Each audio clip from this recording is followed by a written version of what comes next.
Olá! Sejam muito bem-vindos a esta análise. Hoje a gente vai mergulhar de cabeça numa das histórias mais complicadas e cheias de contradição da indústria global, a ascensão, meteórica da China no mercado de carros elétricos. Porque de um lado a gente tem uma história de sucesso, de estratégia, que não tem precedentes, mas do outro tem alegações seríssimas de fraude, de bolha financeira e até de riscos de vida. E aí, o que é verdade e o que é, digamos, ficção? Vamos tentar descobrir. Por muito tempo, quando se falava em carro elétrico, o nome era um só: Tesla.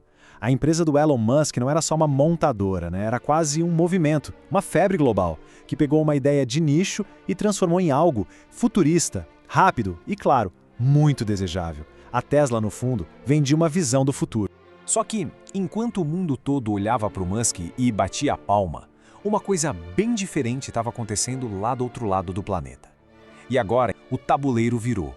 E virou de um jeito que ninguém esperava. Ok, vamos parar um pouco aqui. Essa frase não veio de qualquer um, não. Quem disse isso foi Charlie Munger, simplesmente o braço direito do Warren Buffett. Para ter uma ideia, lá em 2008, a empresa deles, a Berkshire Hathaway, investiu $230 milhões na BYD. E na época a BYD era basicamente uma fabricante de bateria. Só isso. Eles viram o futuro muito antes de todo mundo. E esse número aí é o resultado: 4,3 milhões. É o número de veículos que a BYD produziu no último ano, contando os elétricos e os híbridos plug-in. Com isso, eles passaram oficialmente a Tesla. Se tornaram o maior fabricante de veículos eletrificados do mundo. É uma virada e tanto. Agora a pergunta é, como isso aconteceu tão rápido? A verdade é que não foi rápido, e muito menos por acaso. Foi o resultado de um plano muito bem pensado, que Pequim começou a traçar décadas atrás. Vamos ver como essa estratégia foi montada. O ponto central é esse aqui. Lá no fim dos anos 90, a China decidiu que não ia nem tentar competir no jogo dos motores a combustão. Alemanha, Japão, eles dominavam. Então, o que a China fez? Criou um jogo novo, e para garantir que ia ganhar, o governo investiu pesado. Mais de $230 bilhões para construir um ecossistema inteirinho do zero. Isso nos leva aos pilares desse sucesso. A China não só fabrica os carros, ela controla tudo, desde o refino do lítio para fazer a bateria até o software que roda ali na tela do painel. Essa integração total dá para empresas como a BYD um poder de preço e uma velocidade para inovar que, sinceramente, as montadoras do Ocidente, que dependem de um monte de fornecedor, simplesmente não conseguem acompanhar. E aqui, a gente vê o resultado na prática. Mesmo lá na Europa, um mercado super competitivo, as marcas chinesas já abocanharam 20% das vendas de carros elétricos. E no Brasil? Pegaram as fábricas antigas da Ford e da Mercedes, transformando o país num centro para toda a América do Sul. A estratégia, gente, não é só vender carro, é ocupar território. Parece uma história perfeita, né? Uma potência industrial que está crescendo, superando o Ocidente no jogo que o próprio Ocidente criou. Mas é exatamente aqui que a nossa análise dá uma virada bem dramática. E se os números que sustentam todo esse império forem uma ilusão? Vamos agora para o lado B dessa história. Porque existem relatos e análises que sugerem que por trás desse crescimento explosivo tem uma bolha financeira, tem fraude e tem um custo humano bem perigoso. Olha, isso que está na tela não é cena de filme, não. São campos gigantescos, enormes mesmo, lotados com dezenas de milhares de carros elétricos novinhos em folha que nunca foram vendidos. E eles estão lá, deixados para apodrecer. Alguns ainda têm o plástico nos bancos. É inacreditável. Mas por que isso acontece? Uma das razões é um esquema para inflar os números de venda, fazer o preço da ação subir e, o mais importante, pegar os subsídios gigantes do governo. As próprias montadoras registram carros novos como se tivessem sido vendidos. Depois, esses carros usados com 0 quilômetros são jogados no mercado pela metade do preço, o que, claro, destrói o valor de revenda para todo mundo. O resultado? Um estoque tóxico. A estimativa é de 3,5 milhões de veículos não vendidos na China. Para se ter uma ideia do que isso significa, é mais carro do que a frota inteira da cidade de Los Angeles. É uma quantidade absurda de recurso desperdiçado. E a situação financeira da líder do mercado, a BYD, também levanta um monte de dúvida.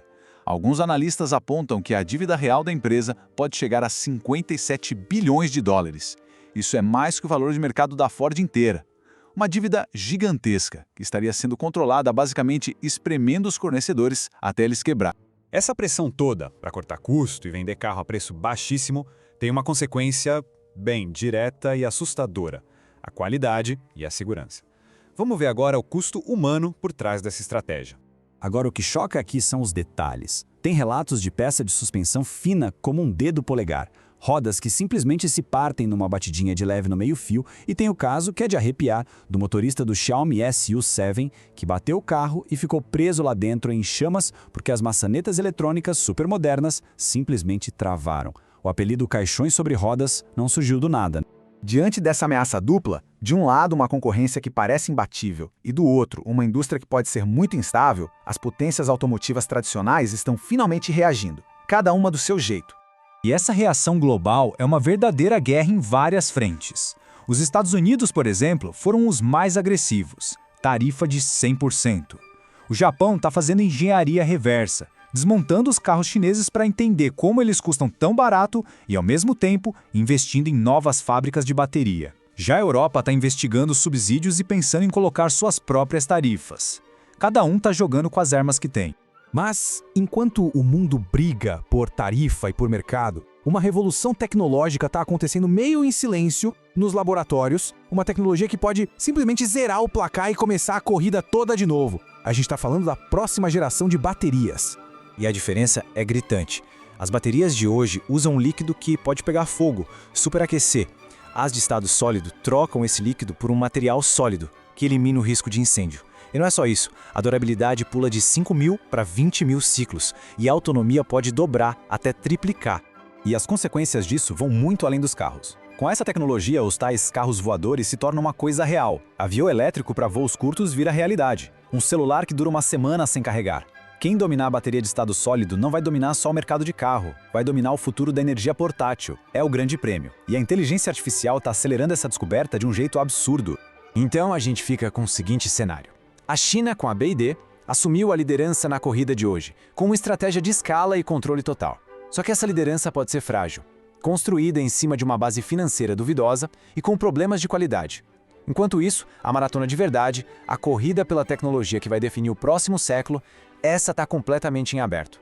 A grande questão que fica no ar é: quem vai cruzar essa linha de chegada primeiro?